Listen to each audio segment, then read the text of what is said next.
Hi guys, in this video we're gonna go together from Montreal all the way to Qatar using the new QSuite on board the new 777 from Qatar.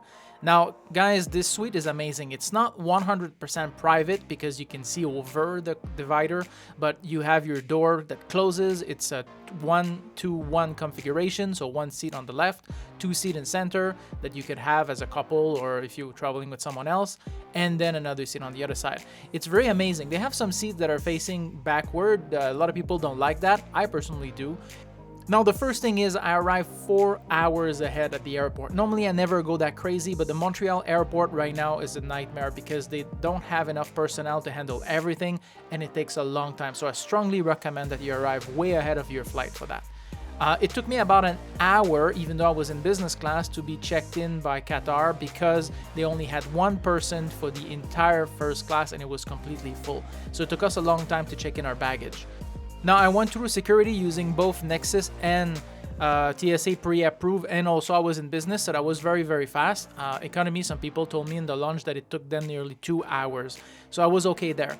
Now, the second I arrived on the other side, that's when things went a bit cuckoo, because I arrived at the Maple Leaf Lounge, which is the one for Air Canada, but that's not the lounge that you get now with Qatar. They actually give you the National Bank Lounge. Now, this one, unfortunately, had a massive lineup. It took me 53 minutes to get into the lounge because it's basically everybody with a credit card, a World Elite MasterCard, can actually access that lounge unlimited. So it doesn't matter if you travel in economy or whatever, you have access to this lounge. So I'm going to show you the inside. It's pretty much like well, it's a cafeteria. I mean, honestly, it's jam-packed. There's nothing really special about the lounge. There's 3 types of food, a bit of salad, and that's it. And the trays were completely empty. It took me about like 10 minutes to get a coffee, and you have to do it through the machine. And the barman took about, I don't know, 10 minutes to give me a glass of wine because there was a lineup. So that was a bit disappointing. But it doesn't really matter. After that, in the first class lounge in Qatar, that was absolutely amazing. So you can watch that video. It's in the description below. So it was my first time in a QSuite, and I have to admit, they're really, really great. They're wide, a lot of space. So when I sat down, they immediately brought me their signature mint lemonade. I asked for champagne, but unfortunately, they didn't get around to it. I think they were pretty busy on that flight. Also, we had a lot of turbulence later down the road, so that might have played a bit on there. Then I got the usual pajama. They're very, very comfortable. I went to put it on. And then, yeah, I really like this one. It's from London. Now, another victim of COVID-19 was the wet towel. Normally, it's warm and they give it to you on a plate. Now, I just got basically a packet with a towel inside. Nothing fancy. Now, speaking of COVID-19, you'll find a pouch with hand sanitizer, a mask, and some gloves. Now, they also give you a box. Inside, you're going to find a fresh lotion for your body, for your face. You're going to have eau de toilette, so essentially perfume and lip balm. They also have a mask for your face. And they also have a sleeping mask and, of course, socks to go with your pajama. You can see that the little seat, you can open it and you'll find in there a bottle of water and, of course, good quality noise-canceling headset. Now, the seat also has a massage system on it. It's not really like that strong. It's just for your lower back, but it actually is fun to just get your blood circulation during the flight. It lasts about like 3 or 4 minutes, so you press it from time to time. It actually helps. They have, of course, all the plugs you could need for your laptop and for your headphones and everything else. Now, on this flight, the dinner was delayed quite a bit because there was a lot of turbulence. It was also a night flight, so unfortunately, they closed the light very quickly. This is weird. Normally, they would leave the light open until the meal is finished. And if you think that little light in your cabin is enough to light up, that's not correct. It's really, really dark. Actually, my next door neighbor was actually using her cell phone light to actually read the menu. So when they came and delivered the nuts, they asked me what my order would be, and I said I'm gonna have the roasted sweet corn and jalapeno soup.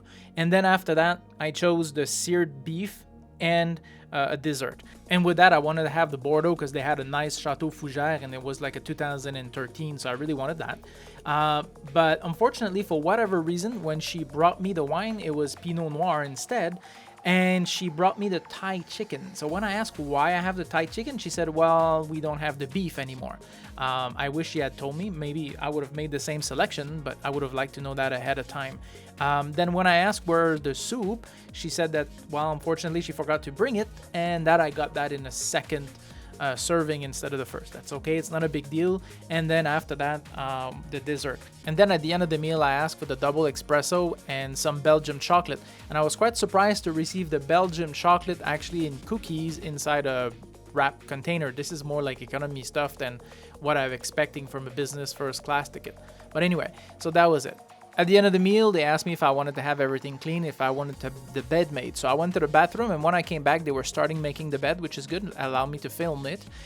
She took quite a bit of time struggling with the pillow, but then that was done, and then I slept. The bed was very comfortable. Not as comfortable as it would be, let's say, on United Polaris. The mattress was a bit thinner, but it was quite comfortable. So I closed the door, and I slept for a few hours until breakfast. All right. Thank you so much. No problem. I'll keep the menu card there. I'll come and take your preference in a while, okay? Sure, no problem. Thank you. Now for breakfast, I got the hand-rolled truffle omelette with the chicken sausages. That's normal. You wouldn't have pork sausages on a Qatar flight. Then I finished with a coffee and a very delicious croissant. All the food was very, very good. Not what I requested, but very good. Then as soon as I left the airplane, I was escorted through security all the way to the first class lounge, and I spent 20 hours there. The video is in the description below. Now the last leg of this trip was on Qatar Airways all the way to Amman, Jordan, and it was in first class. Something I'm still puzzled to understand why it was called first class, because it barely qualified at business class. So guys, this is gonna be the next video, and if you can try to riddle this with me, because I started on one side of the plane, ended up on the other, and the service was barely economy plus. All right, let's discuss this on the next video.